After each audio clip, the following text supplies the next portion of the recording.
be some missteps. Definitely, I can guarantee that. We appreciate your patience. So if you received one of these printouts, they do not work. So you can just discard it. Okay, I'm actually going to back up.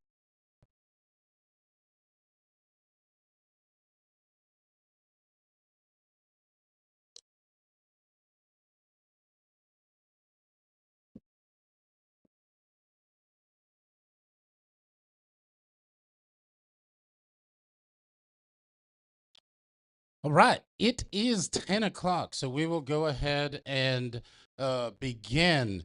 So, those of you that are joining us in the audience and those of you that are joining us digitally, we really appreciate you taking the time to engage with us on this very important topic, healthcare in Humboldt.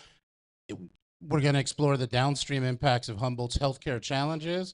But before we do, we want to thank our partners at Humboldt Area Foundation and specifically the Humboldt Health Foundation for providing us a grant which really funded this event. Couple housekeeping items really quickly. This place is on loan from Del Arte, and so we would ask that you keep it clean. This is a functioning school, and so they do have students in here. They do put on performances. So we ask that if there's any trash, you make sure that it finds its way into the trash can. If you are thirsty, there's water located at the top of the stairs under the Del Arte sign. Restrooms may be located on the first floor. So if you go out of the door on the ground floor and you hang a left, they will be on the right hand side. If you go up, go out the exit that's at the top of the seating area, you go down the stairs, hang a left, and they are at the end. Um, Lunch will be served today. It will be arriving between 11:45 and noon. You are welcome to eat at your seat. You're also welcome to explore the grounds. You're welcome to eat outside. There are picnic tables that are located outside, although I heard that it was like drizzling, so that may or may not be an option. If you do choose to eat outside, the only thing is that we ask is that you do not go onto the stage that's outside because they are prepping that for a performance. There's also some designated space to eat upstairs with tables in the student lounge. And so as we get closer to lunch, we will sort of show you where all of these rooms are. Also, I mentioned before that this is a functioning school. And so the folks at Del Arte have been kind enough to offer tours. If anyone is interested in taking a tour during the lunch break, just let us know and we can certainly arrange that. I can tell you there's a lot of interesting things happening at Del Arte. And if you have never taken the tour or this is your first visit to Del Arte, there is a lot to see here. So let us know if you're interested in that. And then finally, we have, actually, let me grab this. Our good friends at Del Arte have will be awarding one lucky participant with 2 tickets to their opening night performance of Love is the Best Doctor. And so we will be keeping with the healthcare theme, by the way. And so we will be awarding these to one lucky participant before lunch. I think I got it all. Awesome. Excuse me. Okay, so we are going to go to the first Slido poll now. It is the intent of this event really to be more very interactive, and so we want to know what your experience is like. We want to know what your experience has been like interacting with the healthcare system in Humboldt. And so throughout today's event, there will be several opportunities for you to engage, ask questions of our panelists, and respond to some questions. So now we're going to take a second and we're going to ask you to respond to this.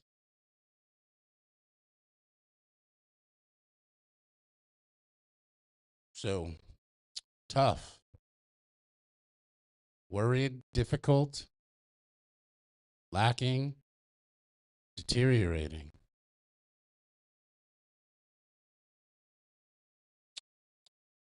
challenging.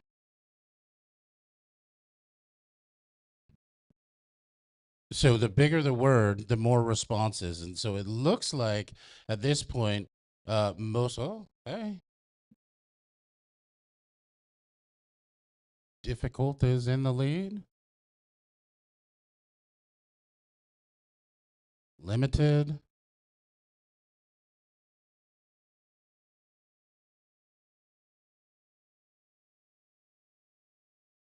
professionalism,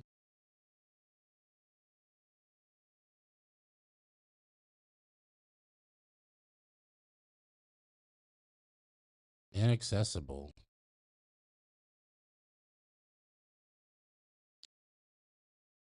So based off of the results of this, it looks like difficult, limited, and inaccessible are probably the um, biggest things that folks think of that come to mind when thinking about the healthcare system in Humboldt. So we will revisit those results at some point during the event today. But I did just want to take a second and sort of inform the group that this is another part of a series that actually began with Supervisor Natalie Arroyo in January. She held an event, a panel discussion with local hospital executives and medical practitioners, primarily physicians, really just discussing the recruitment and retention challenges in Humboldt County relative to recruiting and retaining physicians, which play obviously a critical role in the healthcare process. Today's event seeks to build on that by examining the downstream impacts of that problem, and specifically some of the impacts to regional economic prosperity, some impacts to the workforce, because this is everyone's problem. If you can't recruit and retain physicians or qualified medical professionals, then what happens is that creates some downstream effects from an economic standpoint, because it's difficult to ask organizations to invest in an environment where their fundamental need is not going to be met for their employees. And so we'll discuss that today. Likewise, we're going to talk about the impacts to the community, and we're going to talk about the impacts to business. Did I forget that? Okay, so now it is time for us to tell you who we are. My name is Jeremy Clark. I am the manager of organization development and effectiveness for the County of Humboldt, housed in human resources, and I will pass it to Catherine. Good morning. My name is Catherine Lorenzo, and I'm the program manager for the HRIS Data Management and Benefits Compliance Division in Human Resources. Thank you. Good morning, everyone. And my name is Rosam Ruiz Cortez. I'm the administrative analyst for the Division of Organization Development and Effectiveness, also in Human Resources. And with that said, we're going to introduce our amazing panelists, or rather, I'll ask them to introduce themselves.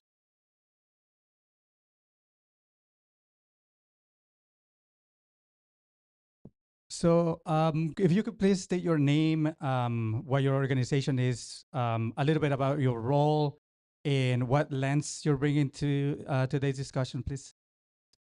Hi, I'm Nancy Olson. I'm the CEO of the Greater Eureka Chamber of Commerce, as well as our 501c3 nonprofit affiliate, Redwood Coast Chamber Foundation. The lens that I'm bringing to this discussion is the impact on business when there is a lack of health care, and how that impacts their success as businesses, their employees, and that type of thing. So that's my lens. And part of it, you'll see, you will have seen on a previous slide, and maybe see it again. We conducted a survey in 2023 of all of our chamber members. We had about 125 responses from different businesses and nonprofits. And we asked them what their priorities were for our advocacy efforts. And first, they said attracting and retaining businesses, which is appropriate. We're a chamber of commerce. But number two was healthcare. So businesses are very concerned about healthcare. They had 21 choices. And number two was healthcare. Number three was housing, not surprisingly. So I'll go ahead and pass it on. Thank you, Nancy.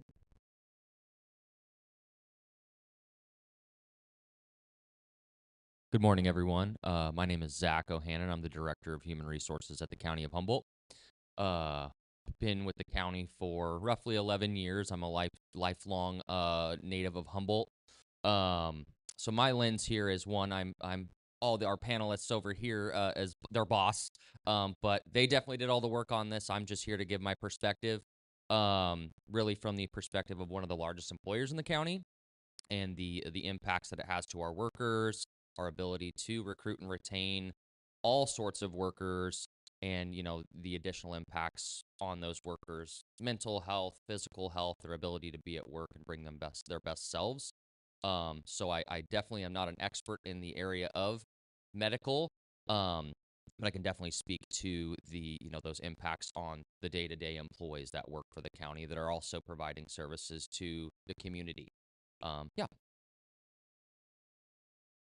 Okay, my name is Eric Eschker. I'm a professor of economics at Cal Poly Humboldt. Been in the county for about 27 years now. And my healthcare background, I was formerly a research economist for the American Medical Association. My students and I also were part of a project about 15 years ago where we looked at recruiting physicians and other healthcare providers in Del Norte County. And so we have a report out there that's floating around there. So some experience with strategies for recruitment. And I also want to say that kind of excited here.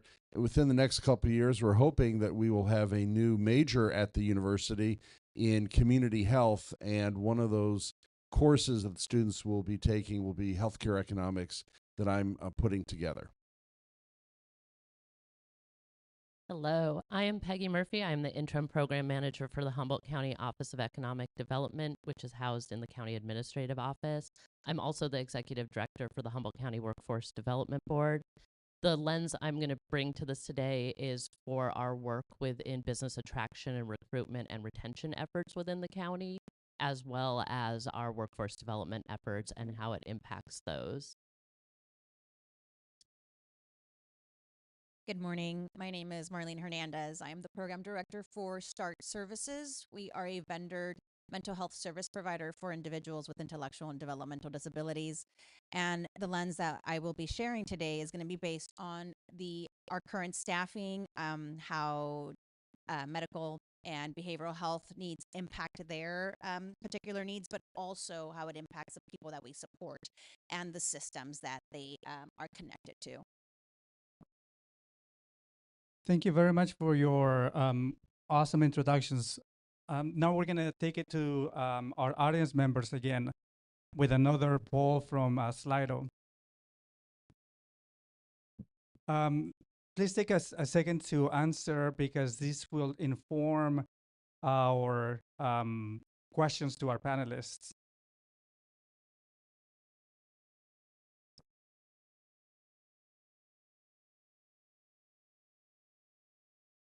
Thank you, Rosan. And while you're doing that, I'll just sort of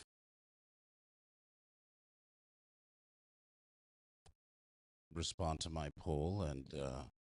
And I think Zach touched on something that is critically important, and that is that, at least those of us on the panel and those of us that coordinated this event, we are not medical professionals. We are human resources professionals. But again, this idea that we are all impacted by the healthcare situation in Humboldt. And I'll say that I had the idea for this sort of came to me because as part of my job, I analyze and review employee recruitment and retention. And so I was going through our exit survey data, and one of the themes that jumped out at me in terms of why we lost staff was the inability for these folks to have their healthcare needs met. And specifically, it was in many cases not being an inability to secure a primary care physician. It is very difficult to focus and to be engaged at work when you are unable to have your healthcare needs met, and it's even exacerbated if you have a child whose healthcare needs can't get met. And so that really sort of jumped out at me. And through another one of my hats, and I do some work with Providence St. Joseph's, and through the work there, I was able to see how big of an issue recruitment and retention is, and so I sort of felt like I sat in these two spaces where, one as an HR professional and being able to analyze and see the impacts to the workforce there, but then also through the work I do at Providence, seeing how it affects service delivery, their quality and access, which is again a point that Supervisor Natalie Arroyo was able to sort of establish in January. So if we go back to this poll, it looks like the overwhelming majority is somewhat. That's actually better than I thought. And then we've got roughly a quarter of folks who feel like no. I think it's really critical, to me at least, is the percentage of yes. Now, I don't know how big this sample size is right now because we don't have the number data, but I think that this is pretty striking. 17. Oh, it's over in the corner. 18 people. Okay. So we have some yeses. It's shifting.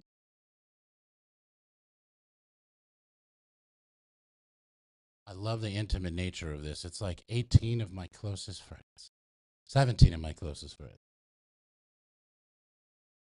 All right. Well, suffice it to say, I think that there's some opportunity for healthcare needs to better be met in Humboldt. So, as we sort of move forward, or at least try to, for some, you want to try to see if it works from that angle?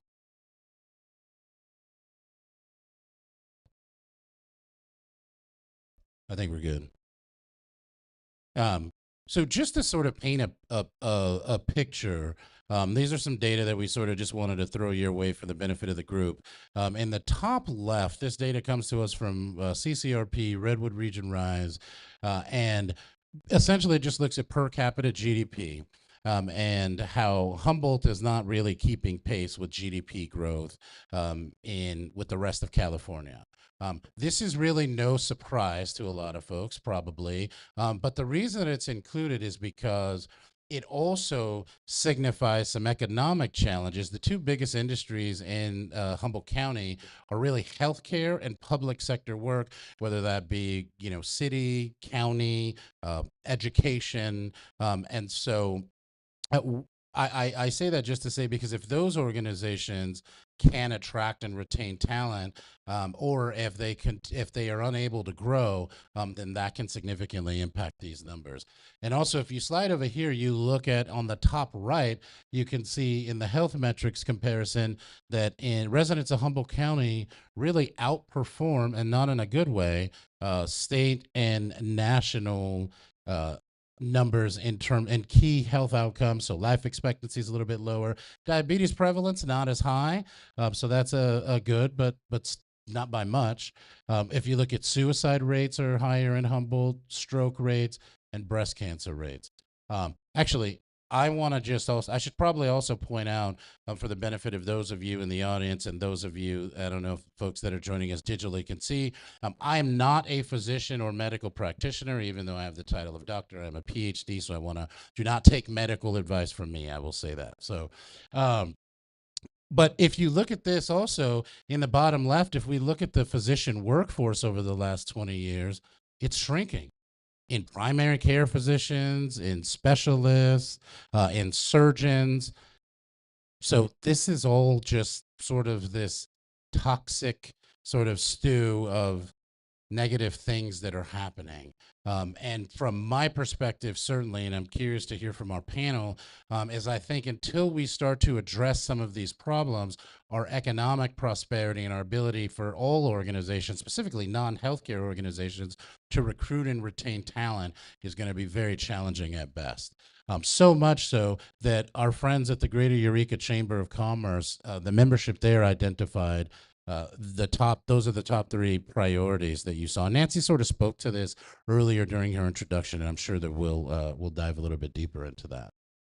But all of these things are interconnected, as we will see in the afternoon panel, particularly, the healthcare, the housing, health disparities, all of that stuff really connected, and we'll explore that later. So, slide. So,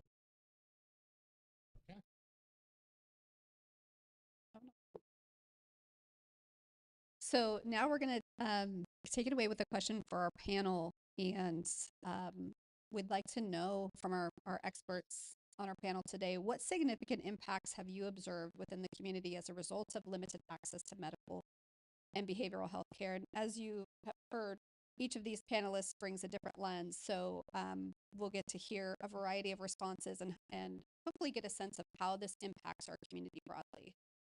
But before you answer, I just realized, I told you we'll make mistakes in live TV. I just realized that sort of to connect those things, right? Whether it's the audience panel of, the majority, 72% of folks feeling like their healthcare needs were somewhat met, about 22% saying no.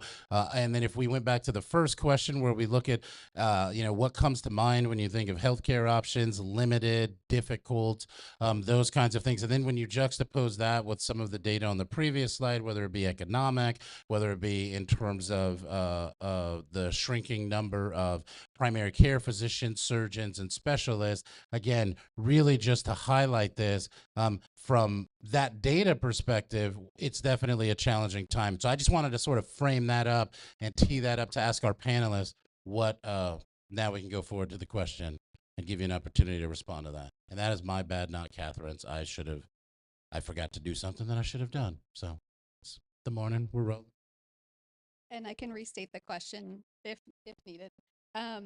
What significant impacts have you observed within the community as a result of limited access to medical and behavioral health care? Thank you. So speaking definitely from a perspective of kind of having, supporting staff, supporting individuals with intellectual and developmental disabilities, and also working with the systems that support those individuals. From an employee perspective, we definitely see that when they are seeking any sort of medical or behavioral health needs that cannot be provided within Humboldt County, they are definitely having to leave the area, right? Whether that be towards Reading, towards the Bay Area, to get those needs met. And so what tends to happen is that we notice an increase in stress. We also notice that a lot of the times there's conversations about, well, I have to use vacation time or I have to use sick time. So that's also, something that impacts their overall well-being, because now they're utilizing maybe PTO for medical needs that maybe could have been addressed locally. And so the other thing kind of associating that with stress is that we recognize that, again, working within the START program, we really utilize, positive psychology. We utilize really a biopsychosocial approach that really identifies the biology of an individual, the psychology, and the social aspects, and how all that kind of really contributes to dysregulation, which increases stress and affects their overall, way of performing in life in general and having an overall good life. So going back to the stress, we see that sometimes there are challenges with executive functioning, right? So we'll notice that within our staff, there might be challenges with, coming back into the office after leaving for a couple days to go get some of those medical needs met, challenges with task initiation, maybe challenges with organization and planning and prioritizing. Again, that's because of the stress level that they had to incur from leaving the county, coming back, and having to get back into rhythm of what they needed to do. And if they had that access here, then we know that we would be able to work with our staff to say, like, well, you have to take a 2-hour break to go get this need met. Wonderful. We'll support with that. And that's not to say that we're not supporting them when they're away. It's just that that's something that's part of it, right? That stress. When I'm thinking about the people that we're supporting, we know that some folks have to travel outside of the area. We recognize that transitions, travel are very triggering for the people that we support because, again, everyone has a different range of disabilities, right? They might have anxiety, depression, on top of having maybe a moderate intellectual disability, on top of having autism. So we're dealing with very complex individuals. And so when it comes to trying to get medical and behavioral needs within the area, sometimes behavioral support is not available. They're on a wait list to get support. And for those medical appointments, let's say if they need to go see a specialist for gastrointestinal challenges, they have to step out and go outside of the county. So this increases crisis for our individuals that we're supporting, right? What also tends to happen for the people that we're supporting is that because of the vulnerabilities and the challenges that they experience, they might miss very important appointments. And when we're thinking about the body and mind, we recognize that if someone is not feeling good in their body, in their physical, body, that's going to impact the way that they behave, right? Behavior is communication. And so with the folks that we're supporting, and just anyone in general, if you're extremely stressed out, you might lose the capacity to be able to communicate and express what it is that you need in that moment. And so other challenges that occur when having to, with these challenges, is our participants are having to go outside of the county and meet new faces, meet new people. So there's a challenge with having to build the trust, or the trust even existing, that rapport, and challenges of feeling understood or even misunderstood. When I think about service providers, school staff, hospital staff, maybe behavioral teams, and what we call, our special supportive living services agencies, or even adult family home agencies, um, I've noticed that some of the challenges, right, that are very obvious is that sometimes as caregivers, we're putting our needs on the back burner, right? We're not prioritizing our needs because we see that the people that we're supporting really depend on us. And so sometimes we forget to kind of put ourselves first to ensure that we are good for everyone else that we're supporting. So we can see that maybe some of the service providers have less energy, don't have enough time to care for themselves. This increases and is in tandem with those mental health challenges, right? Where we'll see a little bit of depression, we'll see a little bit of that anxiety, and all that, again, with even depleting compassion. And all that, it goes back to the executive functioning, right? Where they don't have the mental capacity to really organize or plan, because they're experiencing their own challenges that are going unaddressed. Thank you, Marlene. Excellent points.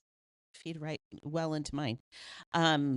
Wanted to share with you some national data, and Eric might talk about this a little bit too, but the Deloitte Health Equity Institute released a 2023 survey that says inequities and access to healthcare account for $42 billion of lost productivity annually, and it accounts for tens of billions of dollars in treatment required because people delayed getting their health care, things like that. That's at a national level. I couldn't find the local numbers, but maybe, I don't know if Eric has those. But I just wanted to frame it that it's it's not just in Humboldt, but it's exacerbated here for sure.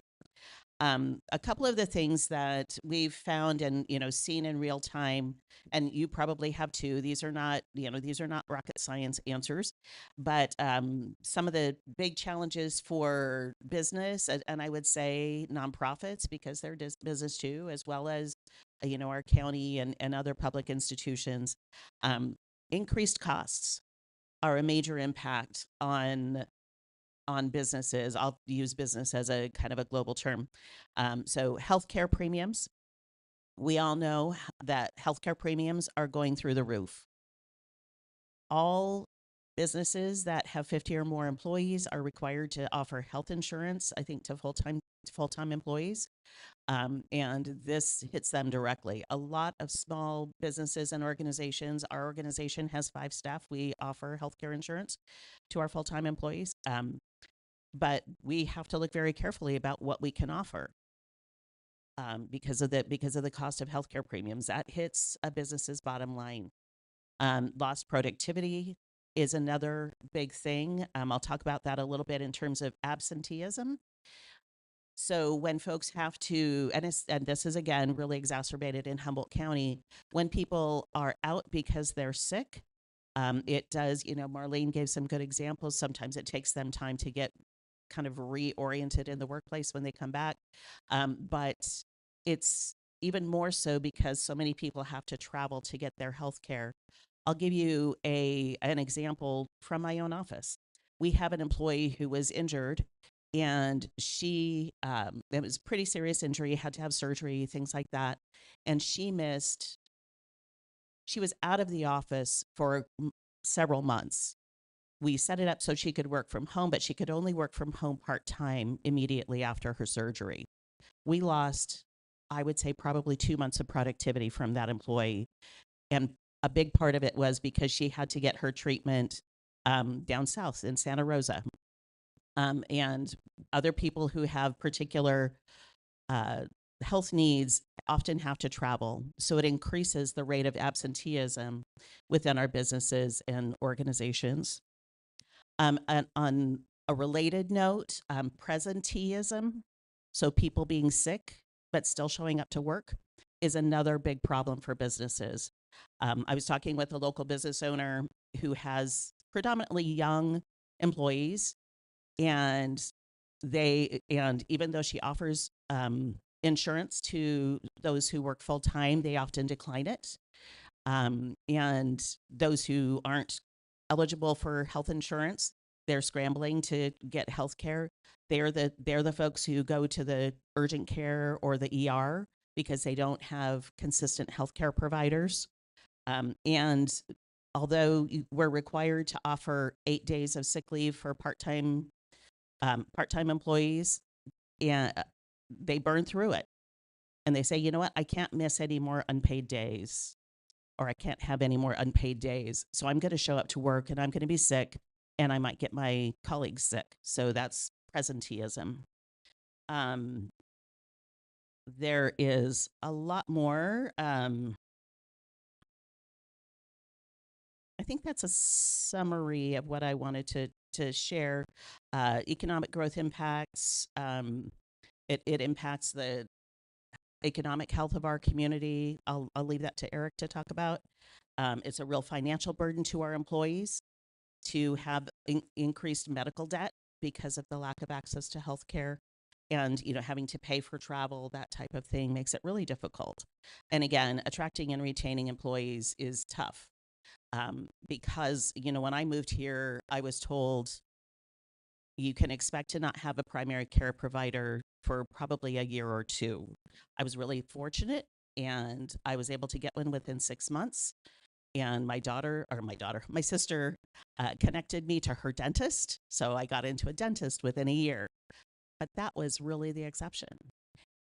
So the attracting and retaining employees is tough because of the lack of healthcare here. It was mentioned before. I'm sure it'll come up again and again and again. And it's just even more so because of our remoteness. I'll talk about a program that we are working on with the healthcare community called Home in Humboldt a little bit later, that I think is a hopeful point to help attract and retain folks here. But I'll hold that for another part and pass this on to Peggy. Thank you, Nancy. Both of those teed up a lot of great stuff for me to talk about. Our office with the Humboldt County Office of Economic Development works in 3 basic tiers that interact and overlap in many ways, and that's business, workforce, and community.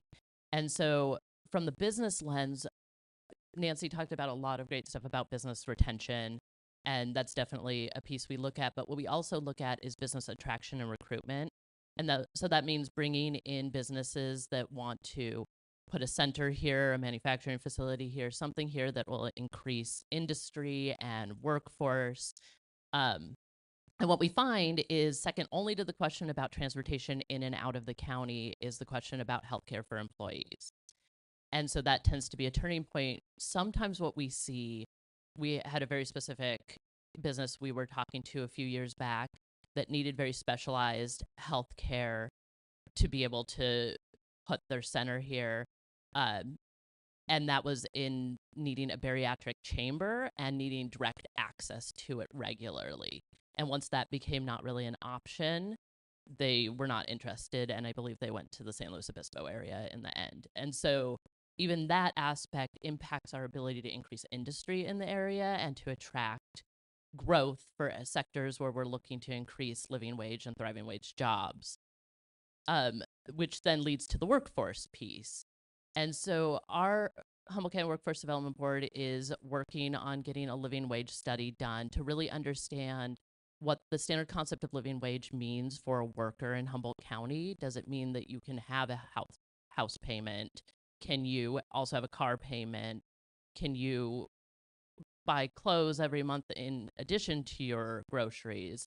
But the thing that we know about a living wage is that it's typically built off of concepts of average costs of things. And for our area, when our workers are having to drive out of the area, spend multiple nights in a hotel to stay and see healthcare providers, get specialized healthcare out of the area, potentially out of network for their insurance, those costs are not always built into the concept of a living wage.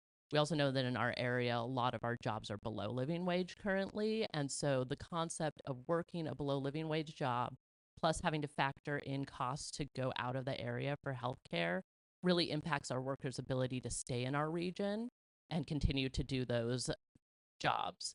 And so we do see people leave our area to be closer to the healthcare they need, especially if they're in a situation. We have one very specific one where an individual had a child that needed regular healthcare out of the area. It was cheaper for them to move to an area closer to that healthcare than for them to stay locally, continue maintain their job here, and continue to have to do those regular trips. There's some other impacts on workforce and the solutions we are working on with workforce that actually impact us, but I'll talk about that a little bit later as well. And then one thing that I think Nancy's conversation about the project she is working on will also lead to is the public image of healthcare in Humboldt County and how that impacts workforce recruiting as well as business attraction recruitment. And our office completes what's called a comprehensive economic development strategy every 4 years. As part of that, we did a survey. It was a very short period we had the survey open for, unfortunately, due to some outside limitations. But we received 801 responses. 723 of those responses said that the lack of healthcare in Humboldt County is a major impact to them. That's huge. And so that then extrapolates out into what people hear about Humboldt, what they know about Humboldt. And as we're trying to attract and recruit businesses and workers, they're hitting this wall of you won't get healthcare. You're going to need to go out of the area for healthcare. And I know that's something Nancy's working on, and so I'm hoping later she'll be able to speak a little bit to that.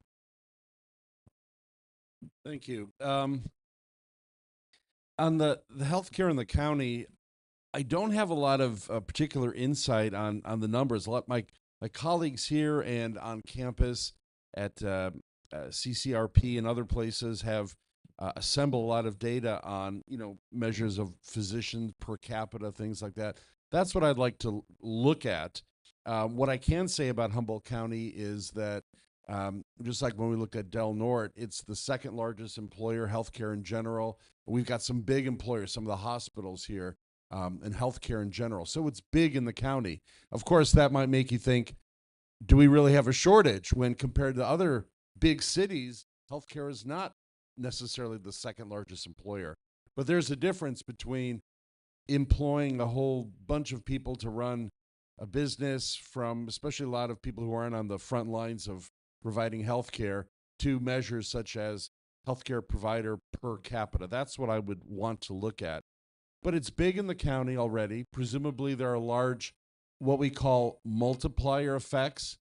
The multiplier effects in the county mean that when you attract a healthcare worker, they're generally well paid, and they will generally spend in the community. So you have big multiplier effects as a result.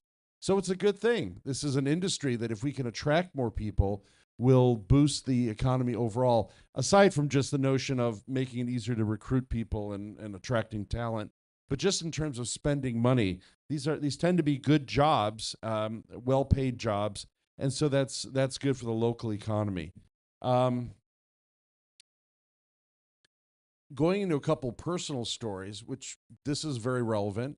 When I came to Humboldt County, after I came, my new wife at the time, I was looking for trying to find a provider. I had insurance through the university, fairly solid insurance, and I had to do the trick of I brought her to introduce her to my physician, my doctor, and I said, doc, this is my new wife, and hey, by the way, I'm not just introducing you. I'm asking you now, would you take her on as a primary? Would you be her primary care doc? And of course, he couldn't say no at that point. So it's very real in the county here. When my dentist retired a number of years ago, I called a dozen, maybe 20 dentists in the area. Couldn't find anybody who was accepting new patients. I had insurance, right? And couldn't find that. Insurance, by the way, that's something important. That's perhaps part of this discussion as well. Providers, insurance carriers on the North Coast. When I originally came to the area, Humboldt State at the time, if you, in terms of selecting your healthcare plan, your insurance company through HR, there was a list. And what I was told was that every insurance company there, if they were going to provide insurance to any CSU campus, they had to provide it to all campuses. That's what I was told. That went away after a few years, maybe 20 years ago already now. And when that went away, poof, the next year, all of our insurance, it went away. And we had a very limited number of, which insurance company do you want, health insurer do you want? And so part of the issue here, I think, is having health insurance companies. I know, for instance, students are surprised at the university when they have to go for treatment somewhere, some medical service, and they have Kaiser. Their parents have Kaiser, and there's nothing up here on the North Coast. What do? And so I hear this all the time. So that's also part of it. So here's a question that I'm just going to leave, and we can maybe come back to this. How bad is it on the North Coast here in Humboldt County? So I don't want to be all doom and gloom. My sense of things is that even though I just spoke about primary care, we do have a level of service here that many parts of what you would call rural America are envious of, okay? And we do have specialized services that might be a 4, 5, 6 hour drive away. Again, compared to many other areas of rural America, they may be very envious of what we have. On the other hand, we are certainly not in an urban area. We are not near a teaching university, a medical school, where they're doing some cutting edge research, right?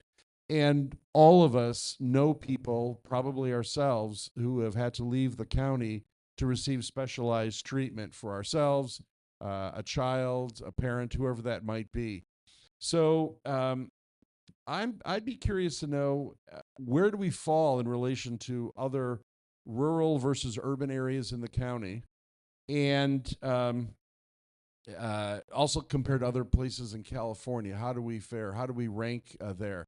That might be instructive for when we talk to strategies, which I know is not necessarily the purpose of this, but that's what we all want to talk about, is what can we do? That's what I'll say for now. Well, the rest of the panel really hit on a lot of things that I thought of, so I'll try not to be too repetitive. And I don't have any notes. I like to be a little more organic off the cuff. So if I start to ramble, I'll try to hold me back if that happens. But when I was thinking about this question, and the core of it being what are the significant impacts that I see, particularly in my role, I kept kind of going down the rabbit hole further and further. And where I kind of landed was thinking about that significant impact, and the word community is really, as a public entity, our role is very often has nothing to do with revenue and trying to bring in more money. It's really providing services to the community. And so, in thinking about that, the impact that I see with our staff is really our service level to community members, whether that's our ability to provide those services or the cost of those services. What we see a lot is when people are out sick, more often have to take long leaves in places that we were required to do things like in our jail or in Sempervirens. We can't just not have someone there. So what then happens is that another person has to cover, and that's overtime. So that's more tax dollars being spent. If we were able to fill more positions and not have to do that, it wouldn't be as costly. And again, those are all public dollars that we're using to do that. Part of this, when I thought of this, was kind of having an opportunity to humanize public employees. I think a lot of times, myself included, before I was a government drone, is that a lot of folks, it's kind of a mystified thing, the government employment. We know that they're there, but what are they always doing, and what are they working on? And they're human beings, right? And so these people are working in a lot of times very, very stressful environments. And the public, rightfully so, expects a high level of service. This is your tax dollars that are doing these things. But those people are human beings, and as they're working on things like deputy sheriffs having to deal with, the things that they deal with, or working in the correctional facilities, or being a mental health clinician or provider, that takes a really large toll. And I think it was mentioned that a lot of times people get into that field to take care of their community. We're not usually doing this, it's probably not a secret that working in the public sector, you're not doing that to get rich. We definitely don't pay the top dollar in comparison to, say, the private sector in certain areas. Um, and so those people usually are there for that purpose. And what happens is that they don't take care of themselves. It's sort of that like fatigue of trauma, of taking on the trauma from others. So what happens then is if they're not able to access mental health services or physical health services, dental health services, it just creates this bigger stressor on them that a lot of times they're not going to necessarily want to try to seek out, because they know if they're gone, that's going to be a strain on the community member that needs their service, or their coworkers who are going to have to come in and work that additional overtime, because there are certain jobs where, hey, if you don't show up, the work will wait. Again, that is still a service level effect on the public of not getting their application met, or not getting their appointment that they need, or not getting their cash assistance or whatever that might be. But there are also places where we literally cannot have someone not be there. So that then turns into calling people in, paying them additional money, which does kind of hit the bottom line. Even though we're not a for-profit business, it does start hitting that bottom line in the sense of the public's tax dollars. So that was the thing that I thought of the most, of what is that impact, and it really comes to that, our ability to give the service. And then when people are showing up to work, if they're not addressing the big one I see is, I mean, it's across the board, but like access to mental health. So our employees take on all this stress and all this trauma with these very stressful jobs, and they're still having to show up to work every day. But are they really bringing their true best self when they have all this other stuff going on with them? They're going to do their best, but if they maybe had better access and were able to handle those things for themselves, it's kind of like the air mask when you're on the plane, right? If you're taking care of yourself first, then you're going to be able to provide your best self to that client, to that patron, to that person. So as I thought about this, again, not being a health professional, what in our role really hit home for me on this was really, how is this impacting the people that we're supposed to be serving? If we had better access, and the word access keeps coming up, I do think we would have more people in jobs. We have a lot of people who come here because they love it here. They don't necessarily come and work for the county of Humboldt because it's like, again, they're going to come make the big bucks. They love this area. They love what we have to offer here. They understand that they're not going to be able to make as much money, but we have seen, anecdotally, but I think there's enough with the data that Dr. Clark mentioned, that we do have employees who have had to make that very hard decision to leave this wonderful place that we all live in and we love, because they just simply couldn't access those services that they needed. These are things like attorneys. So again, sort of demystifying of, how many attorneys do they have there in the DA's office and the public defender, and what are they doing all day? And I'm sure you've heard from time to time that they're overworked and very stressed, and those jobs are stressful anyway. But then exacerbate that when, that then has an impact on the community of, are they going to be able to try those cases? Are they going to be able to properly, give those public defender services to folks that can't seek private counsel, all the way to, the folks that are working in our jail, who maybe it's one person overseeing an entire unit of inmates by themselves, because there simply just aren't enough people to have multiple people in that unit because they have to meet these mandates. So again, I'm kind of getting on that rambling route here, but really I thought this was a good opportunity to like make it very humanized to folks listening, and also really hit on that impact that the folks that are working, I would say, for the in the grand scheme of things, they really want to do the best for the community. But this just makes it that much harder, and it ultimately impacts your ability to get the services that you're trying to get. Thank you, Zach. So let me just say, first of all, that like I am super excited because when we put this panel together, the range of expertise and perspective we felt like would be really beneficial to the conversation. And boy, you all did not disappoint. Just naturally, you all just sort of built off of each other, and there was this natural flow. And I love that. I got a quick follow up for you, Zach. One of the things that I have sort of observed as I've been working with Providence and with my physician colleagues, when you talk about physician recruitment and retention, there's a lot that goes into that, right? Like if you look at the profile, these are highly educated folks performing a critical service. They are highly compensated. They're in demand, and so it's not just about making your hospital or your community attractive to that physician. But there are other considerations, right? Like, will their spouse have employment opportunities? Will their kids have a school that aligns with their values or their needs? Can they get the care that they need? Are there folks that share similar interests and hobbies? And so I want to ask you, like, just in your role as the director of HR, have you observed any similarities in that when it comes to recruiting, again, higher educated position, recruiting for higher educated positions, specialists, etc.? So I wonder if you could shed some light on that. Yeah, so if I understand the question, have I seen that similar thing that you're seeing at Providence? Exactly. Like I couldn't. Is there a role for my spouse, or I'm interested maybe in coming to work for the county, but what's my wife going to do? She's also, an attorney or a physician or whatever. So Absolutely, yeah. I think we have a wide range of employees. Those that are younger folks that don't have kids or spouses.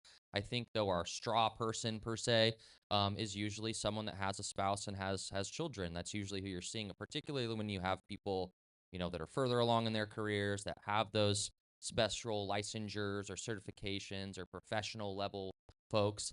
Um, I'd say it's pretty rare to have someone come in that's just a person who just needs to have their needs met. And I don't want to steal any thunder, so I'll let someone else talk about some great things happening around that. But I think that is a need as well. Is that the considerations for the spouse, the children. One of the big things, I'll just use an example for myself, is I've had two children that have needed specialized care. I've had to go to UCSF for that. I feel, as you mentioned, very lucky that it's only 5 hours away to get there, and that I have the life flight benefit, and I pay for that to make sure we can get there. But so I actually feel very lucky being a rural community to have that access.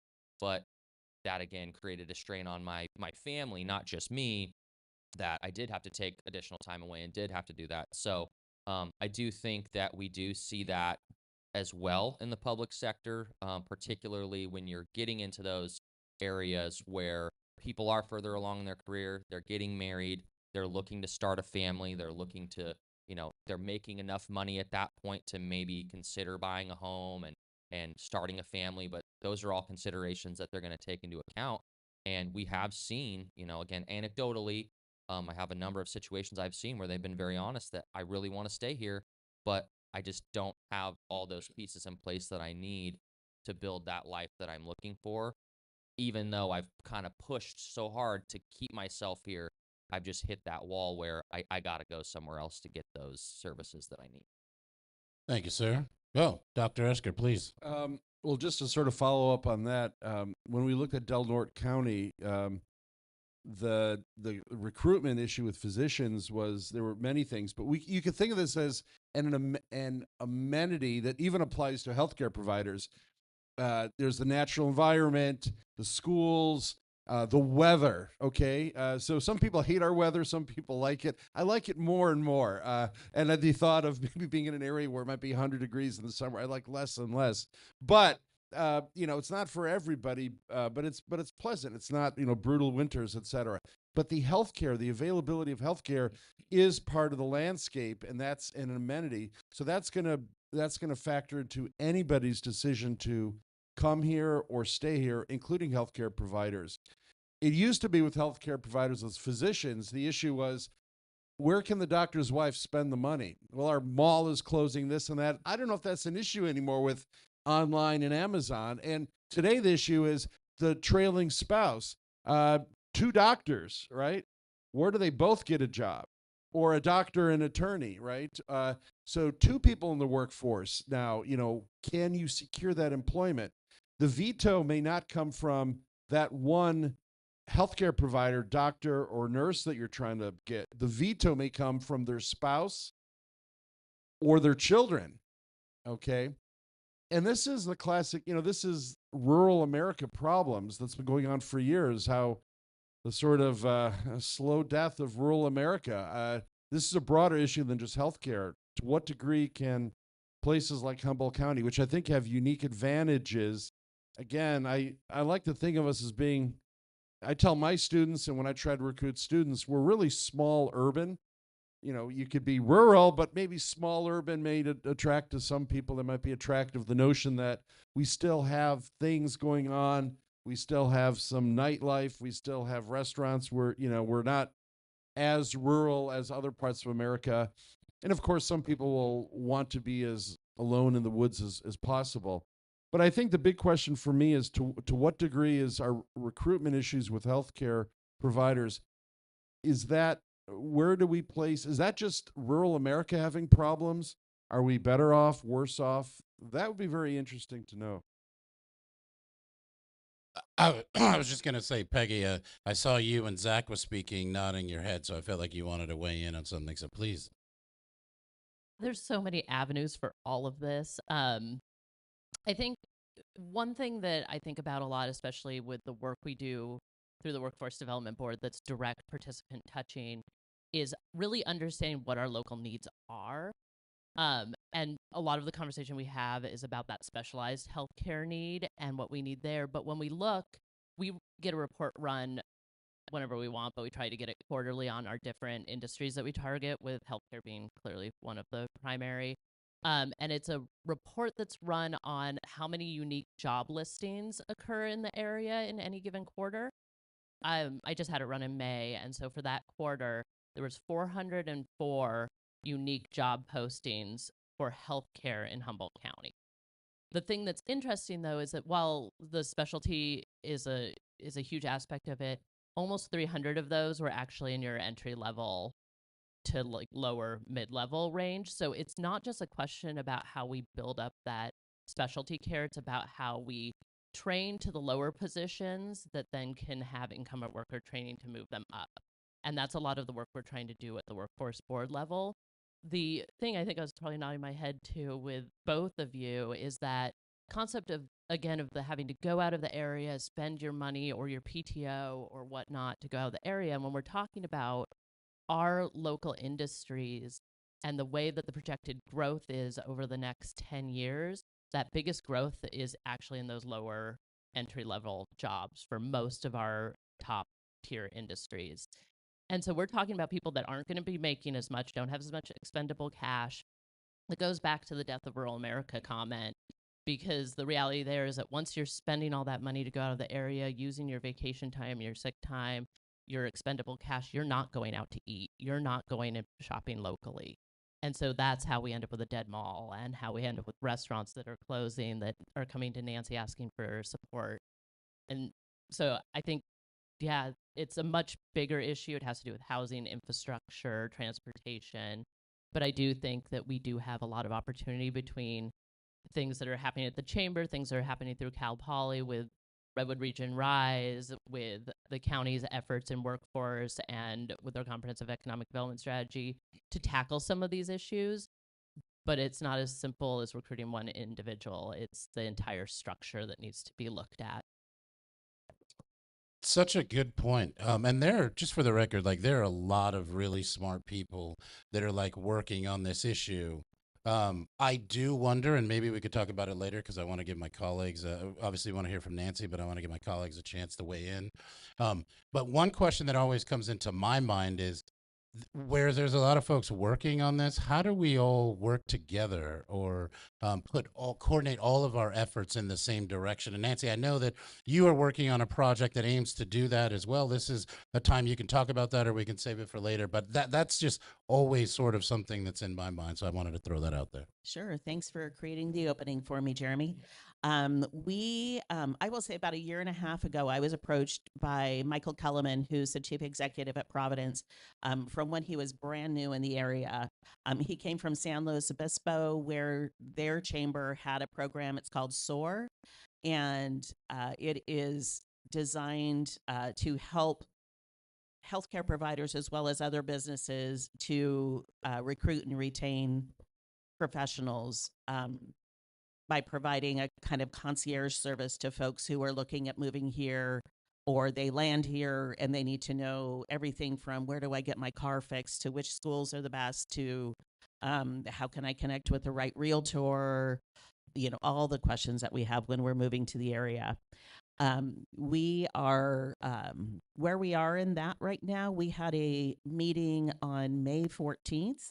We had the CEOs, not just representatives, but the CEOs of nearly all of the major healthcare systems came to the table, along with senior folks from Cal Poly, CR, the county. I think City of Eureka is going to be part of it, Coast Guard. And it's really open to anybody who wants to be part of this conversation about creating this program called Home in Humboldt. It's starting to gain real traction. So there's a lot of energy behind it. We have our next meeting in June, I think it's June 24th. We'll be bringing together the same people to discuss this. We are in the process of developing a strategic plan and figuring out the resources it'll take to make this happen. We want to make sure that this is a serious program, that this isn't just some nice little welcome wagon level kind of a program. Part of it that they're asking is that we collaborate with, for example, the county. You may or may not realize that the same amenities that folks here are looking for are the same that tourists, for example, are looking for.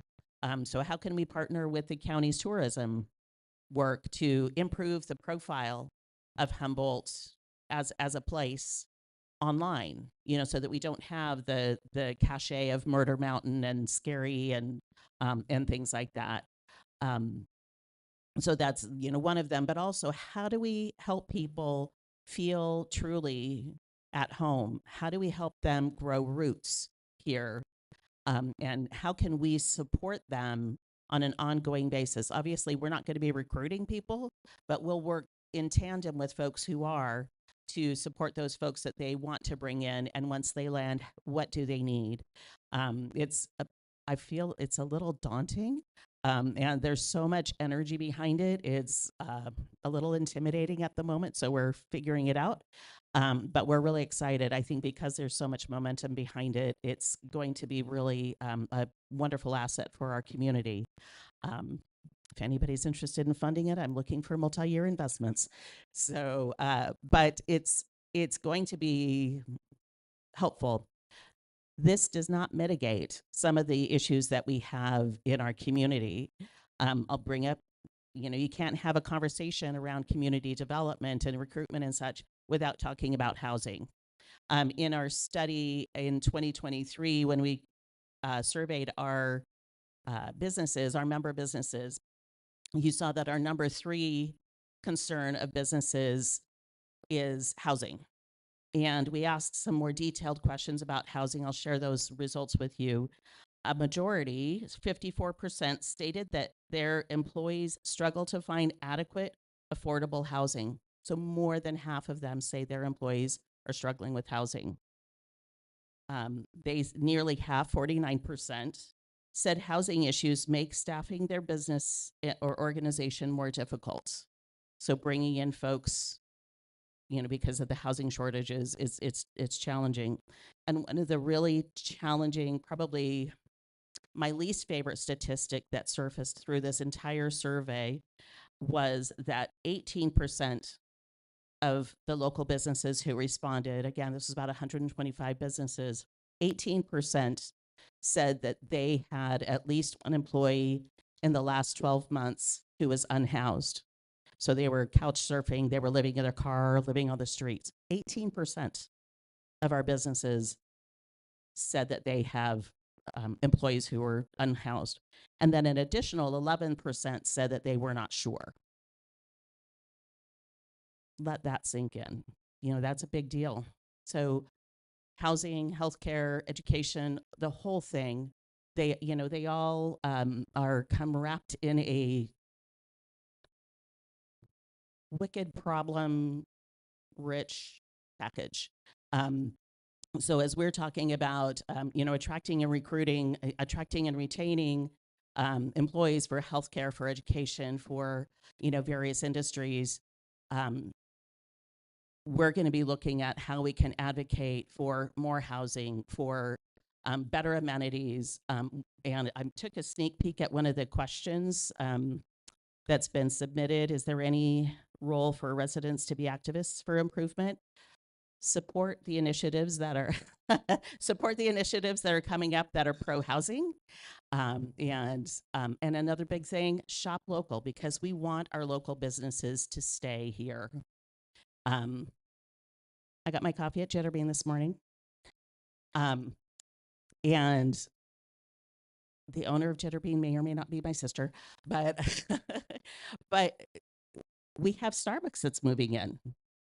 It's gaining market when our local businesses, if you go to Familia, if you go to, any of our local, we have some really wonderful coffee, just coffee houses. We need to support local, because those are the amenities that people moving here want to see. It'll help mitigate our empty storefronts. It will strengthen our economy overall.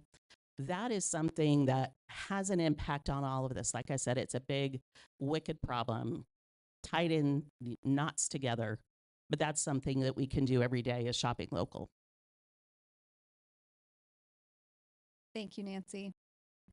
I will say that I think it's clear, if it wasn't before, that this issue is multifaceted. I think there are a lot of directions we can go with this conversation. And honestly, I was going in so many directions as you were speaking. You brought up so much in that short time that you were talking. But one thing that I hope to kind of circle back to, and maybe we can start with Marlene on this, is if each of you can kind of expand to the knowledge that you have on the impacts to the community through families. I think each of you have talked briefly about how there's this ripple effect and extension through children, through partners, and how that's showing up, and obviously having a big impact on our economy. But not only expand on those impacts, but also talk about the work that you're doing to support families. So I did want to touch back a little bit, and it's going to circle back to what you're asking, when it comes to like infrastructure, entry level positions, and housing. That is something that we definitely see a big impact, right? A lot of the individuals that we're working with, the paid supports that they are receiving are all entry level positions. And so we recognize that that's what it is, but a lot of the times when we want to talk about the difficulties and the challenges of working with human beings that have very complex needs, I think it's important that we take a look at, again, the internal workings within our community to see how we can how we can promote wellness and financial security within the folks that are already within the county, within our community. When it comes to housing, I know there's a huge impact on the people that we support. A lot of the times, if there isn't any housing available due to, let's say, maybe because of some challenges with communication and behavioral needs, that an individual is becoming evicted from a shared group home or a shared home, they're sending them a lot of the times to, motels. That's the option, the only thing that it really exists. And sometimes if there's very difficult challenges, they end up within the criminal justice system. And even within that, sometimes if they're not going to the jail, they're going to our psychiatric facility. And so what ends up happening is that individuals get stuck within that system. One, because there's no avenue, there's no housing available. So we tend to house people in jails or at a psychiatric facility because we don't have the housing and we don't have the capacity within our community to be able to provide that support. So there's limited positions, right, that can really be filled to support these individuals. A lot of the times, some of the individuals that we support need 24/7 support. So the capacity, the workforce doesn't exist. Everyone is kind of maxed out. And it kind of goes back to a little bit about, folks having to call out or needing to take care of themselves. That's where then we see a little bit of that overtime coming in, or folks really stretching themselves thin to just try to provide services to the people that they support, and because they're trying to hold on to their jobs. And so some of the ripple effects that we are seeing within schools, we were just talking about an individual the other day, yesterday actually, about how the teacher has has a child with unique needs as well, that has a lot of challenging behaviors, and because of the challenging, the complex needs of the child, the teacher is leaving the classroom quite often during the week to go support his son. That just touches on the fact that there's not enough behavioral support for our professionals within the workforce. So the teacher is stepping outside of his work to go support his child, and then what ends up happening is that maybe the behavioral aides or a substitute has to come in, and as we talked about earlier, transitions, challenges, and changes in routine can be very triggering for the people that we support. So now we're having, our individuals that are experiencing challenges within the classroom.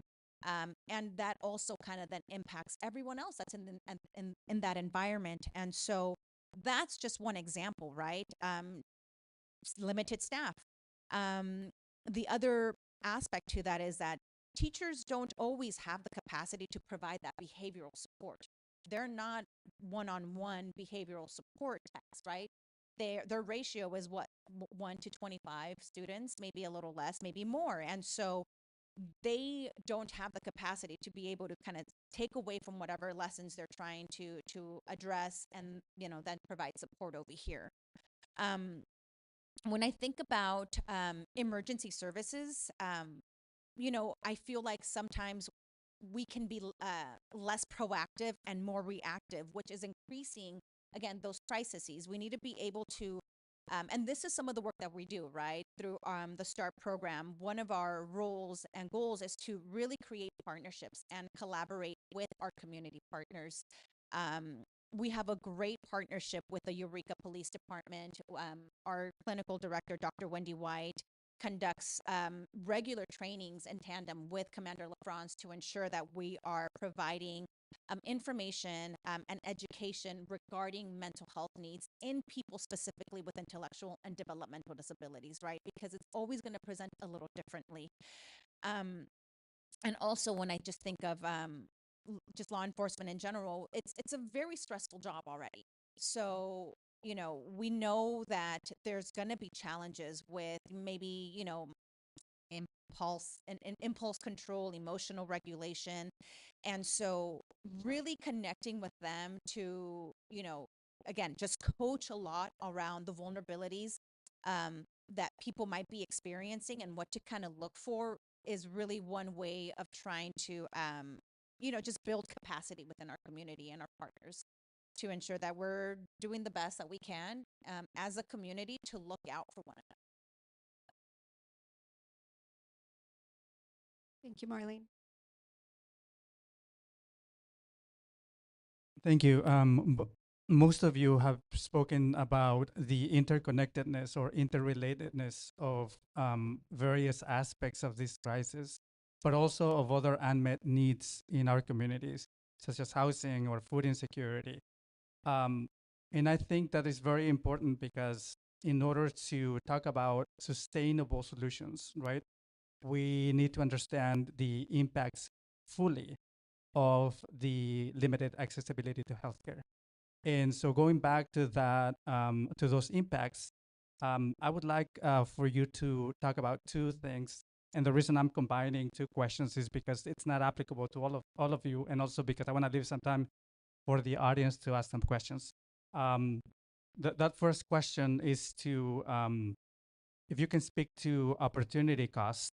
So basically, when we are spending resources on healthcare access, it means that we forego our second best option. And Peggy, you talked about it at the individual level. So just to sum up, you stated that when somebody goes out of the area and is spending a lot of the personal resources, either time or money, it means that they don't spend that energy, that time and money on other things that could help the community. So globally, at the institutional level, organizational levels, or county-wide levels, what are we foregoing when we spend so much time and energy and resources on this issue of limited healthcare? And that's not applicable to all of you. So for those who can speak to also, how does it affect demographics? Somebody talked about our youth, right? They're our future, right? However, we are facing an aging demographic, and I'm really interested to know how limited healthcare access is contributing to that aging population, right? I took a peek at our demographics, and birth rates are not necessarily going down, but we are having an exodus of youth in we were talking about disruptions to workforce, right? That disrupts our workforce.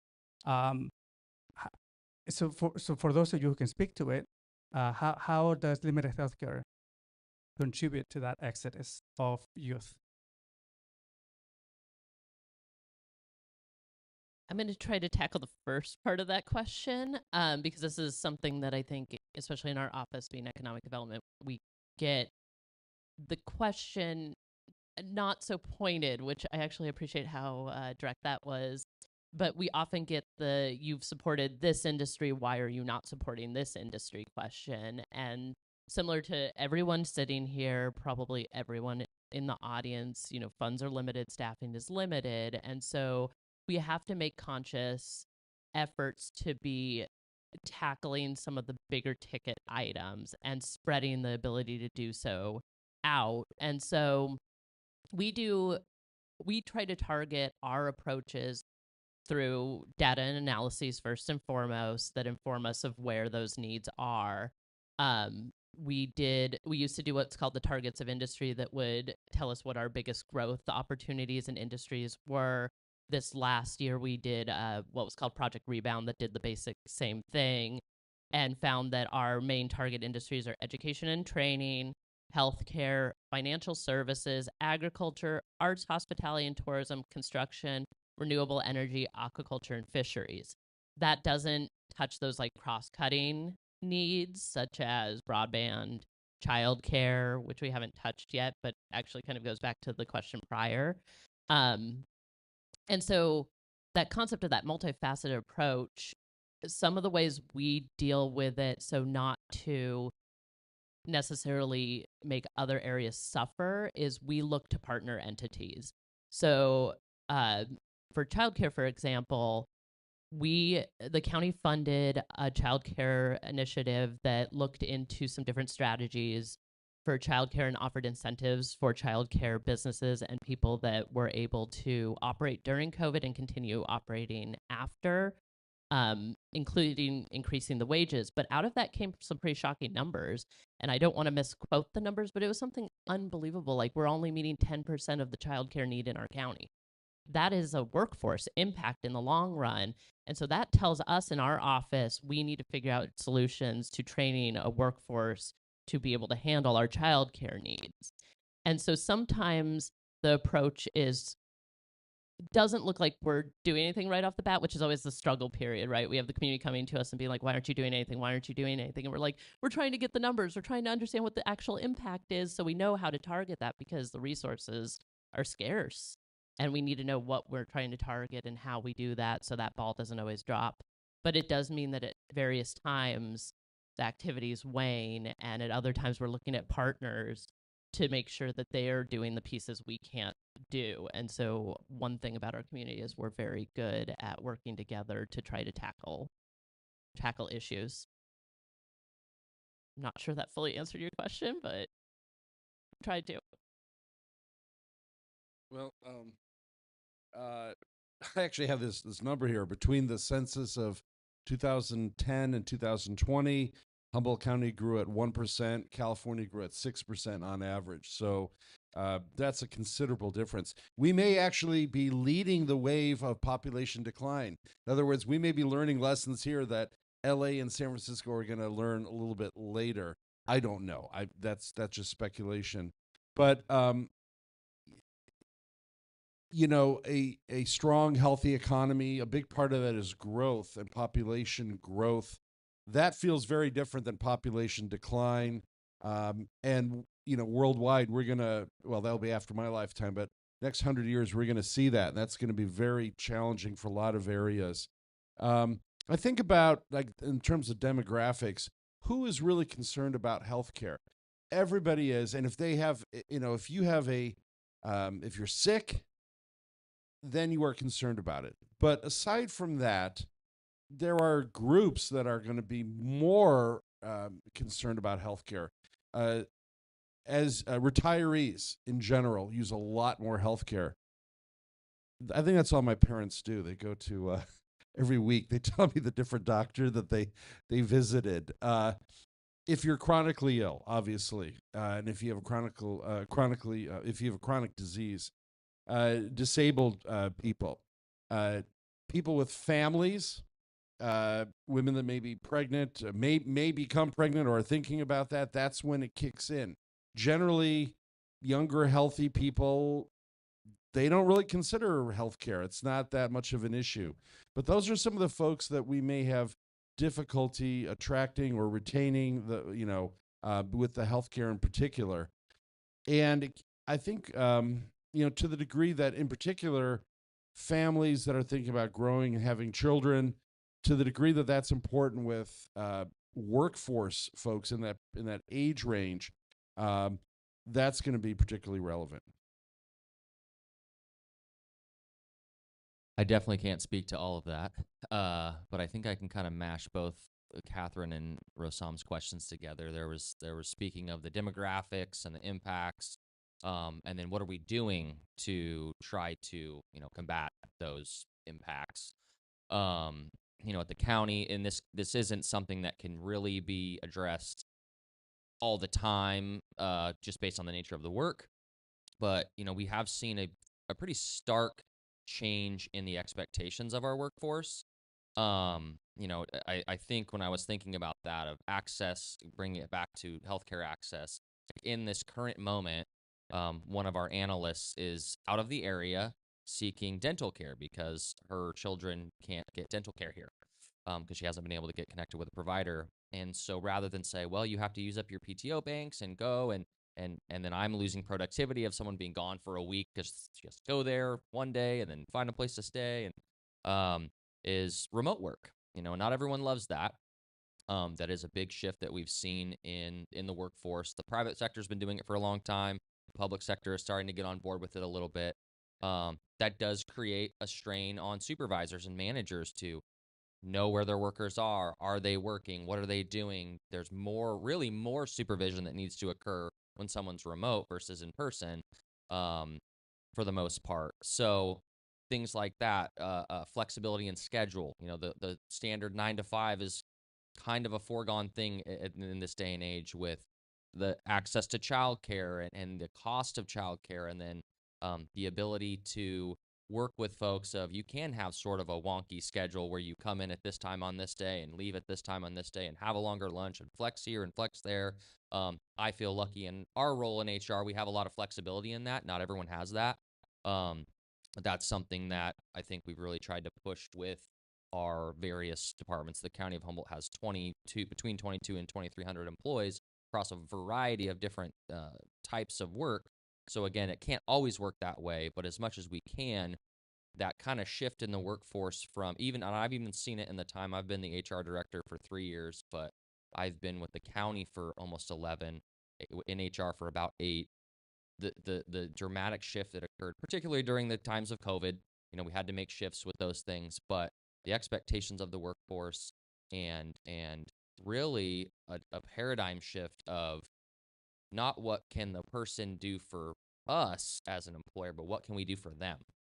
Because frankly, with the way the world kind of flopped on its head during the COVID era, it was really hard to find workers because they were looking for jobs in other places. And so having to find ways, back to the question of how do we support that, being extremely, extremely flexible.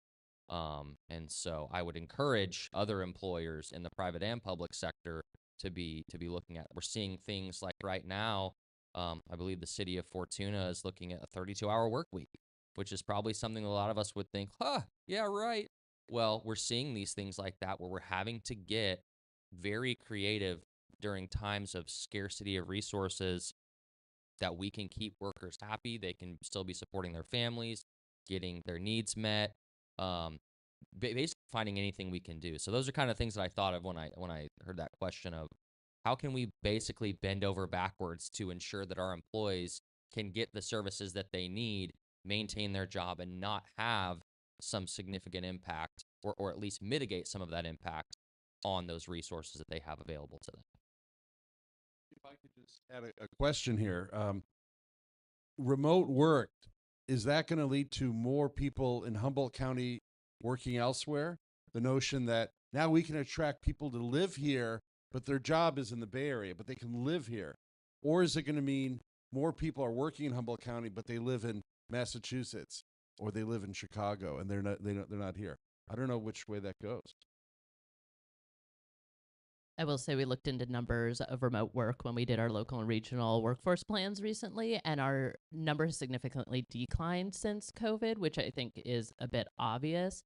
But the bigger decline was actually in local workers working remotely. And so part of the conversation we try to have with businesses when we do our workforce work is the conversation of building in that flexibility that Zach was speaking to. And that's not necessarily innate for a lot of these business owners that have not been doing it that way for a long time. So it's also a change management conversation about how to change how businesses deal with their workforce as well.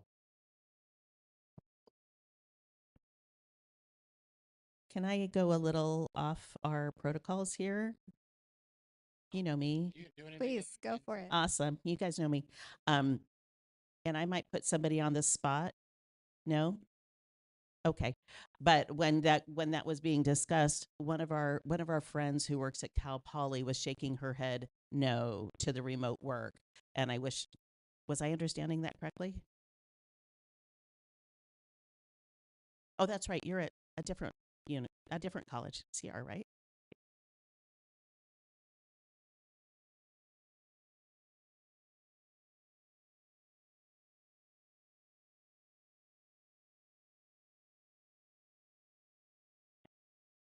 Okay. I just wanted to hear that because you were so emphatic with no.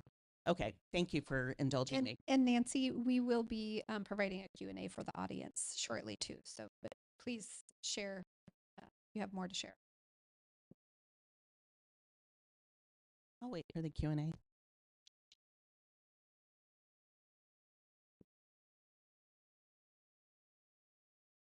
All right. Well, at this moment, we will shift gears and provide an opportunity for our audience to ask a question. And we're able to see a live feed of what those questions are. So we'll just give everybody a moment to enter their questions if we have other folks that want to ask questions. But let me just take a moment to read these real quickly. I heard somebody mention this earlier, but one of the questions that we have from our audience is there any role for residents to be activists for improvement? And I'm thinking that this is improvement to healthcare and actually maybe the entire system. I think we've heard from our panelists just how big the impacts are and how a lot of our other systems really have to support the lack of access to healthcare. And somebody mentioned bending over backwards to make sure people get access and being flexible. So I'm going to assume that the question really pertains to how do we be activists for improvement to all of those things. But is anybody on the panel able to speak to that question?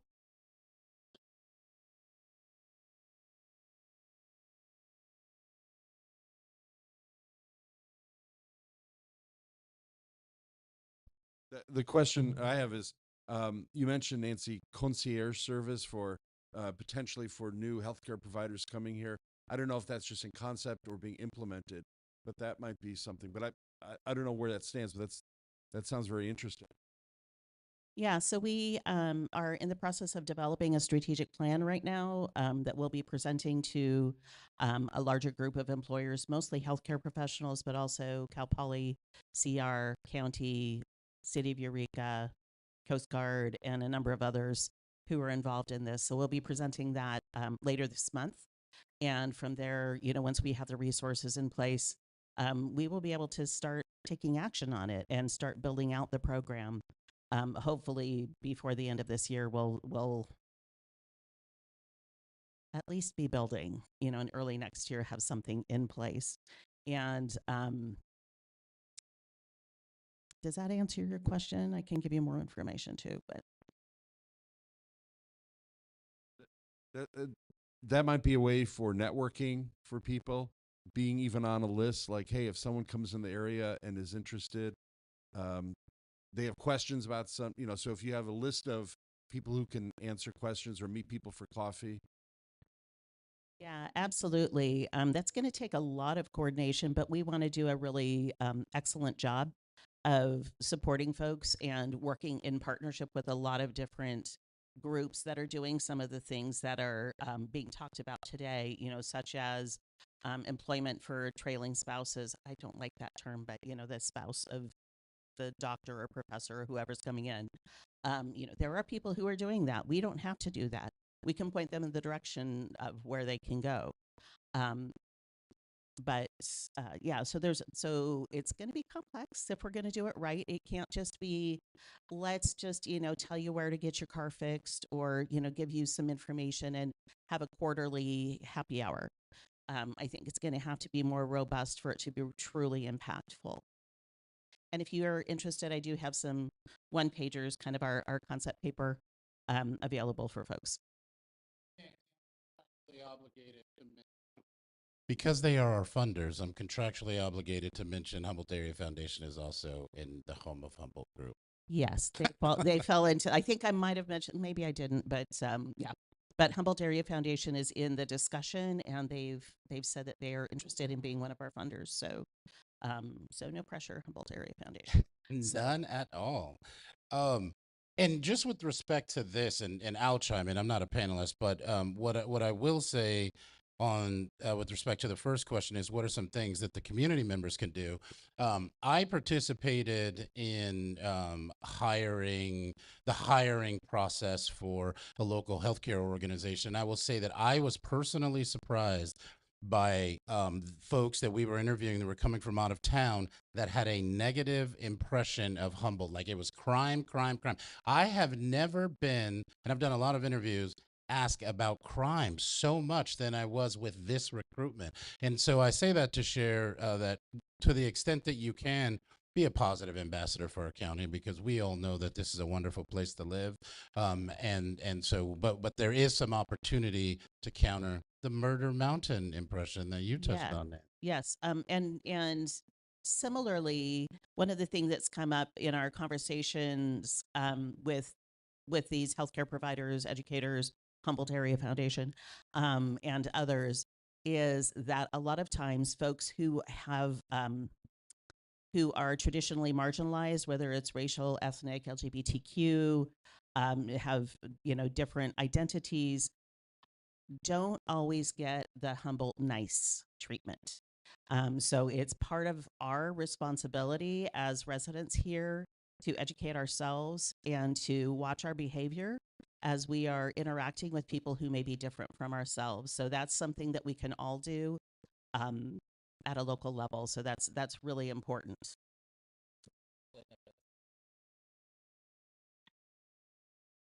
For our office, as the County Office of Economic Development, we do seek out community involvement for certain aspects of what we do. One way we do so is through public comment periods. So when we do those analyses and those surveys, we then put it out to the public for a 30-day period where we ask for you to look at it, engage with it, and give us feedback. We do our best to comprehensively gather everything that's important to the issues that we're looking at, but we need community voice to ensure that we're not missing something through the data analysis side. Right now, we have our comprehensive economic development strategy, which is a 5-year plan for what we do within our region, what the main issues we need to tackle are, how recommendations for how to tackle those. That is currently open on our website for public comment, and I would encourage anyone in the public who would like to look through that and provide feedback to do so. The other method that for our office and the activities we do is through our boards. We have a number of boards. We have the Headwaters Fund board that helps guide lending activities, granting activities to government and nonprofits. And then we have the Workforce Development Board that guides the activities that we do in terms of what analyses we do, or as a more direct participant aspect, what industries and programs we're focusing on for our direct participant work for who we're training into the industries in need. Those are Brown Act meetings and require a public comment period. You are welcome to come and public comment, provide suggestions, speak to the board. And those boards act as advisory to the Board of Supervisors. So we do bring those items back to the Board of Supervisors for direction to work on those.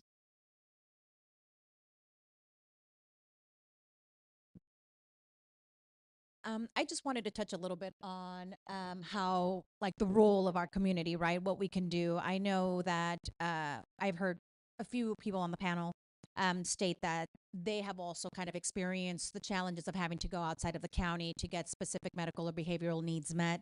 And I don't know that it's so much activism, but more of like a community support. I think that being able to identify community members, if we don't have family members, that can step into a role of supporting, supporting us, supporting everyone in either transporting individuals or attending appointments with individuals that need our support to just really build a more cohesive community, right? Because a lot of the times, we have single parents, we have adults that don't have natural supports that are only dependent on paid providers, but those paid providers, again, are not always available.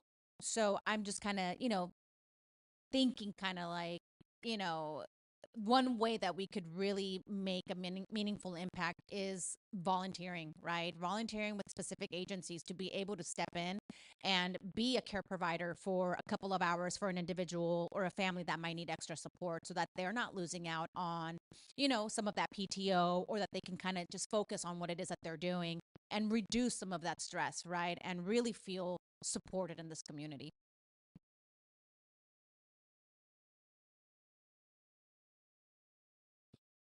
So there's actually another question popped up, which I can answer really fast at the bottom there. What are people doing facilitating imported healthcare? That's actually funny that came up. The county has, through our risk pool, been able to obtain a service called Jet Dental, where we actually brought some services into the county. We set up an event where employees could sign up. It was very successful. So we have access to that through our sort of JPA style. It's a risk pool, but JPA is probably a little bit easier for folks who don't live in that world. And that was actually great. It didn't provide all the services that you could get at a dentist, but they're in network with our dental provider. It's really great for folks who aren't able to get a primary. That was really successful, and we're going to see that ongoing. Certainly, if anyone has questions about it, they can reach out to me. I'm sure Jet Dental would do it even if you're not in the risk pool, but I'm sure we get a little bit better rate because we're in that. So I want to touch on that. But one of the things, or there was a few questions there that kind of touched on what's the county doing, or how do I get involved, and what's the county doing in this space. And I don't know, is Natalie here yet? I think I see Natalie up there. So hopefully I don't get in trouble with my 5 bosses. But without going too far down the rabbit hole of what is happening, because again, it's definitely not my professional expertise to talk in some of those spaces, but reach out to your board member that's in your district. I think a lot of times people probably think that they don't listen, but I can say unequivocally that they do. I sit in meetings with these folks a lot and listen to them on the dais and off the dais, whether that's in closed meetings or not. They do absolutely listen to what the public says. They are hearing you. They do take your phone calls. They do look at your emails. So that's as hard as it may seem to be like, am I really being heard? I hear it on a continual basis that they are hearing you. So when these things come up on their agenda, when you have a concern, it may not be that they're going to be able to do something about it, and they're only one person on a 5-person board. But they are going to bring it up. I hear about this continually. So I think that's one of the best ways you can be involved in this process is reach out to that board member that's in your district. You you may think you're a bother, but I don't see that as the how that's received from our board members. Did we get to the third question regarding Cal Poly? No, we're still on one. Okay, all right. Well, then let's go to number 3. So, how is Cal Poly helping to add programs for healthcare degrees for local students wanting to become healthcare providers? Professor. So I already mentioned what I'm part of a new, is forthcoming, a Bachelor of Arts in Community Health. You know, right now, healthcare providers, and there's a few other programs, so I have to like look back at what they are. But I know of that one that's coming. So there is an emphasis. The Cal Poly is trying to provide different avenues, both for people who want to go in the actual, nursing, or we have a nursing program now working with CR, and I'm not an expert on that. I can certainly put people in touch with folks on campus, but we are expanding our healthcare offerings, classes, and degrees, certificates as well. There's a bunch of them, and I just don't have them right now. No problem at all. Peggy, jump in here. One of the programs I can speak to, we currently have a healthcare program running through the Workforce Development Board. We have 70 individuals enrolled in that for RN and LVN training. Part of those individuals are using the partnership between CR and Cal Poly for the Bridge program. So we initially send them through CR's program, pay for their training, all of their needs around that, help them then apply and get in through that Bridge program to make sure they're moving on for higher education. And that Bridge program, I think, is a really great, relatively new aspect of how the healthcare pipeline is growing in Humboldt County for education purposes. Thank you, Peggy. And Zach, you mentioned Jed Dental, and actually, I forgot to say for the group that earlier on we might throw out some potential solutions to some of these problems throughout this discussion. But the primary aim of this event really is just to, not to provide solutions. I think that we'll get there later in the series, but we feel like we wanted to sort of like expand the problem, because when you talk about healthcare, there's sort of this tendency to really look at it through like physicians, and whereas that is a critically important component, there are also a lot of tentacles to this problem. One of them that we talked about, though, we talked about the economics of it and traveling out of town and the economic burden. And Zach, you just touched on dental, and some of the stuff that we're doing at the county with Jed Dental. I'm going to get myself in some hot water here, and I got a dentist appointment next week, so it's going to be fun. But one of the things that really bothers me is when you go to the dentist now, or at least me, like I have to pay for the service up front and then insurance reimburses me. And that can be an economic burden for folks. And I just think like, if you got to pay for your dental stuff in advance, and then you may have to travel out of town for healthcare. Peggy kindly touched on, the living wage. I mean, it just, again, it's this sort of like perfect storm potentially of negative events. And I don't know what the answer is, but I wanted to acknowledge that that's a very real reality for a significant portion of our population. So, yeah, absolutely. That's something that we have experienced, and I'm sure other employers have experienced, particularly with the specific insurance carrier who shall not be named that we don't use anymore. That was not really working very well from our perspective with our local dentists. And it was becoming pretty tumultuous. So we actually took another effort forward. I give our risk manager, Amanda Phillips, a lot of credit for that. She worked with our risk pool to have them look into finding a different insurance provider. We now use a provider called Emeritus. They do all sorts of different insurance, but they've been actually able to work with our dentists to assist in remedying a lot of that. So I'll have to talk to you, Jeremy. We've got to get you a different dentist's office who will bill for you. But they were even willing to, because that was one of our main issues was, our dental providers are so impacted. They don't really have to bend over backwards. I keep using that term to get people to come in. They're like, I don't really want to deal with insurance. You send the claim in, whatever, right? And they know if they do that, there's still someone coming in behind them because they're booked up. But we were able to work kind of boots on the ground with this new insurance provider and really touching base with our dentist's office. And that is, there still are some out there that are kind of unwilling to take that step of doing the billing and not taking that upfront cost. But that was something that for the longest time was really deterring people, even if they had a dentist, to seek out those services because they could not put that money out of pocket, especially for things that are, costly, root canal, something like that. So that has significantly increased. They were even willing to not take that upfront cost for out of network. This insurance provider emeritus is like, we will do it even for out of network providers. And in that, working with that insurance provider, they were able to actually get some more people to come in network.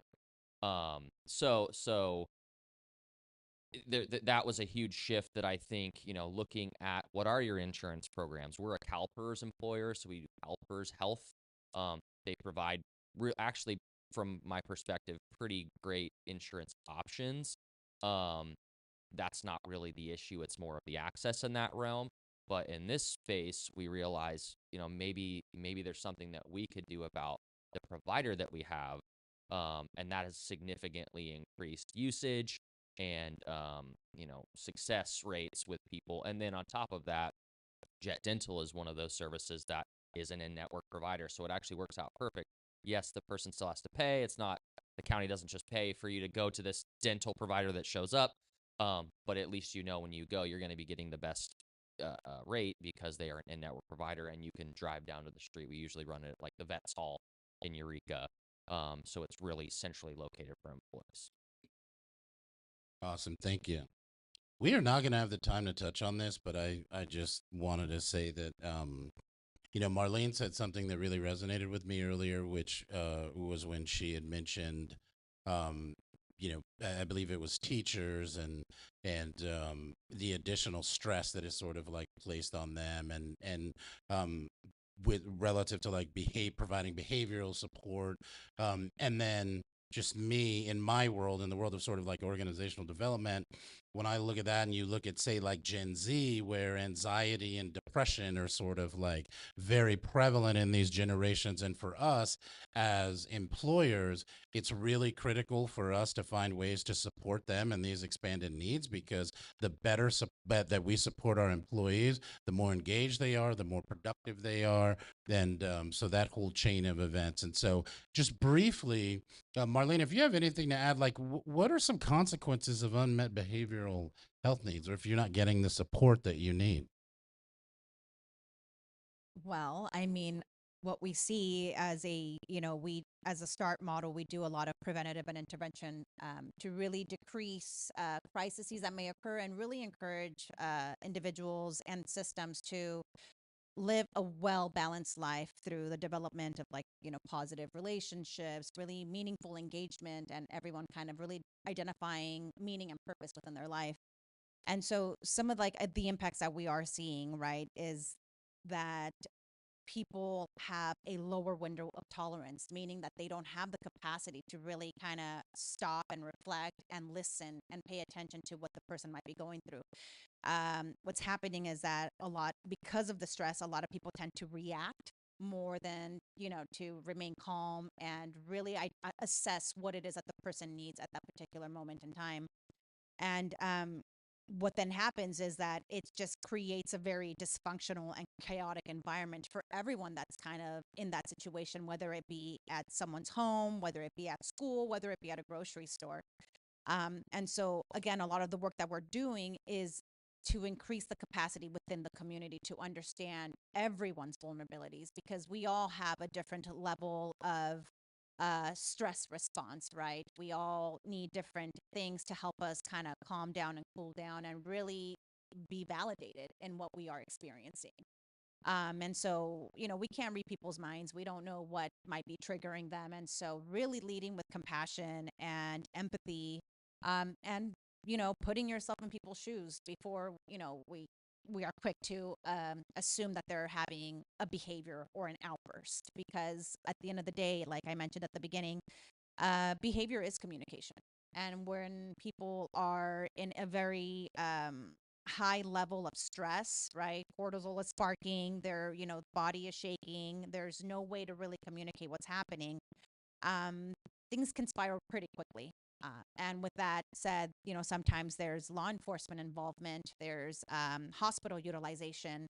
And so through one of our roles as START, we really, again, connect with those hospitals and clinics to really ensure that when a participant, or just in general, anyone with mental health needs is going in for support, that they recognize just some important things, right? How to be able to identify that a person might be just experiencing a mental health crisis, and what things they can do, whether that be providing a couple of fidget toys, providing water, reassuring that they are in a safe space, and that, this is a judgment-free zone.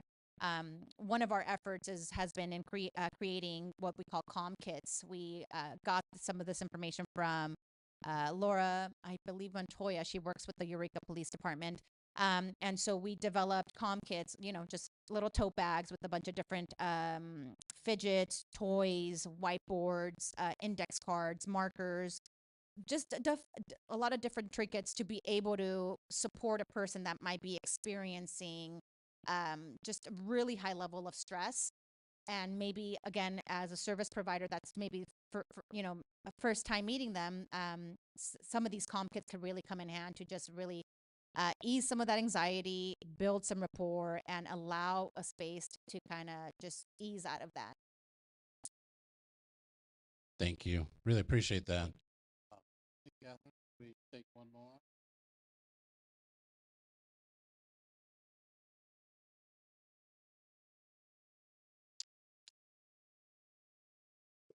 Thank you, Marlene, for speaking on. Well, one thing I realize that the panel might not have expertise on, but something that I think is important in this conversation is the presence of preventative care and wellness, and talking about the outcomes of not having access, the impact to our economy and the stress levels that people in our community feel, and how that impacts people not only wanting to stay in our community, but to join our community.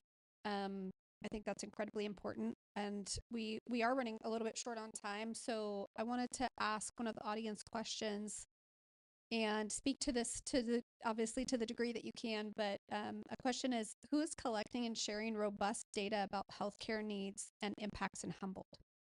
Anecdotes are important, but where's the compiled information? And I know for my colleagues and I, when we were preparing for this event, we did struggle to find some data. There are some really great studies that we pulled information from, and I think some of you have mentioned, but can you speak to any additional data that maybe we haven't spoken to yet? I can speak to the need for more data for sure. So the Redwood Region RISE initiative, which was through California Center for Rural Policy, North Edge, and a huge amount of community input, catalyzed a lot of the information that we have today. It combined information from a 4-county region, so from Lake, Mendo, Humboldt, and Del Norte, and did focus part of its efforts on the healthcare data piece. And so there is availability to that data through their website. They do link to all of the studies that they utilized for that information. About 2 years ago, the Humboldt County Workforce Development Board was one of the funding partners for the behavioral health care study that was done locally. That was a needs and gaps analysis that showed us exactly what positions were needed for what needs needed to be met, and what the 10-year growth looked like, and what the needs for positions were for that. We just did our local and regional workforce plans, and as I mentioned, we opened them to public comment. And one of the really great public comments we got was that the behavioral health care study was incredibly useful to catalyze workforce programs and business development programs in behavioral health care. We need it in healthcare and dental as well. And so that will be coming to the Workforce Development Board to potentially fund that initiative to get that similar needs and gaps analysis done for healthcare and dental as well. I'll just echo that at the university, California Center for Rural Policy has a lot of reports, and you can go to their webpage. So CCRP, California Center for Rural Policy. certainly not my area of expertise, but we were actually approached by our Department of Health and Human Services director prior to this, and to ensure that some of the conversation was driven by some of the work they've been doing in public health. Um, I know the acronyms are CHIP and CHOW. I would look to Dr. Clark or Catherine to Chip and Chaw. CHIP and CHAW. There you Health go. needs. CHAW. There we is a have this CHOW as a type of position in public health. But public health, they're collecting this data. They're the experts in that field. They've written reports on this. I think definitely there's opportunity for more information to be collected, but that's definitely a really good place to start under the public health branch of our Department of Health and Human Services. Thank you, Zach. Wow. 2 hours is just not enough time. It flies by. I feel like I do another 2 hours easily. Professor, I wanted to circle back to you because you were interested in some per capita information. I don't have that, but a physician colleague and a friend of mine, Dr. Bruce Kessler, gave a talk at the Humboldt Senior Resource Center. And in that talk, there's a slide where Dr. Kessler discussed access to medical care. And primary care for physicians per 100,000 population in 2024. Humboldt was 50, California was 75, and in the U.S. it was 70. So we can extrapolate from that and run the calculations to get to the per cap number. And I'll send this your way just so you have it. I have Dr. Kessler's permission to use what I need, but I did just want to circle back on that. So, yeah. Any final questions? All right. Well, then I think I really want to thank our panelists. Thank you very much. I personally know that you are all very busy, and we really appreciate you making time to engage in this process. I think that the community is better for it, the audience is better for it, and just thank you so much. We really appreciate it. Catherine. And I'll just add, we did have another question that came up that asked something that I wanted to share with the group if we haven't stated it clearly already. How can we increase health literacy and knowledge and preventative care in the general population? Well, I might not have the answer to that. Part of the purpose of this event is to connect experts to our community, to share information. The County of Humboldt Human Resources is an avenue that you can reach out to if you don't have contact information for others, and we'll work, especially our ODE unit will work to connect you to information and ways that you can be a part of solutions in trying to address these issues. Yes, sir. Just one last thing. I believe we're gonna have this information available as like a recording. So for all of you out there, definitely share this broadly. I know there's a lot of other stuff going on today, and so really appreciate everyone that came today and those that are online. But definitely sharing this information so people can see that this conversation's happening would be great. Thank you, Zach. And actually, just in the last couple minutes, any final words? I want to make sure that from the panelists that you have the opportunity to leave the group, the audience, with anything you want to leave them with. Promote anything, communicate anything, share any thoughts, let them know any work you're working on.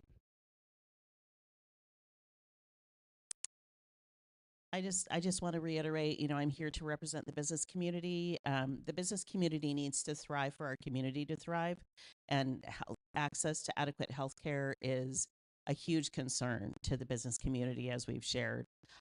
It's tied up in so many other issues, and we really have to partner and work together to find those solutions. We need to stop digging in our heels or making things more complicated than they need to be to overcome these issues, because as I can't remember if it was Bruce or Zach said, our population is declining, our economy is declining, and if we want to overcome the challenges that we have as a community, we have to work together and not be territorial, just kind of break down the barriers. And it sounds idealistic, but I've seen it happen in this community.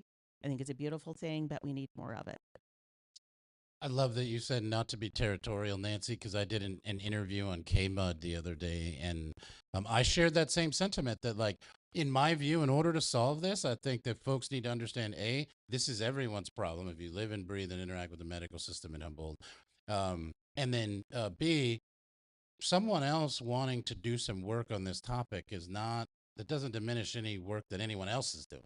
And so it means a lot to have that come from you. So thank you very much, Nancy. On the workforce side, I would just encourage that if you know of individuals who are interested in entering into the healthcare industry, our job center does continually do these programs where we do pay for the training as well as the supportive services needed for individuals to be successful in the healthcare field.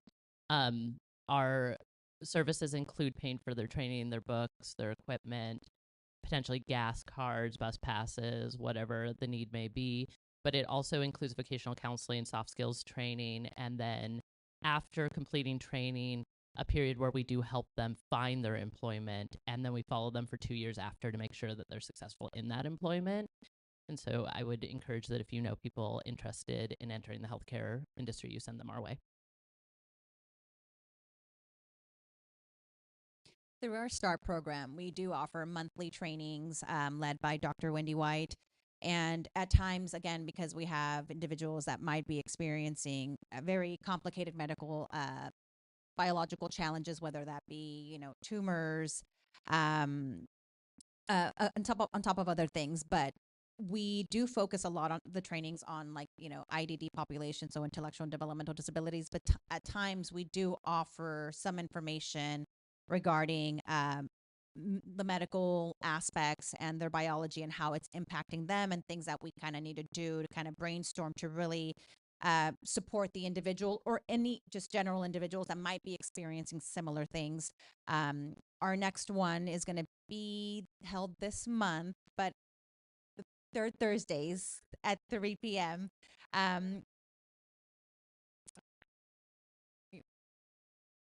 And it's going to be touching on grief and loss specifically, not so much on the medical component, but that's one avenue in which we can kind of provide information and education regarding some health factors.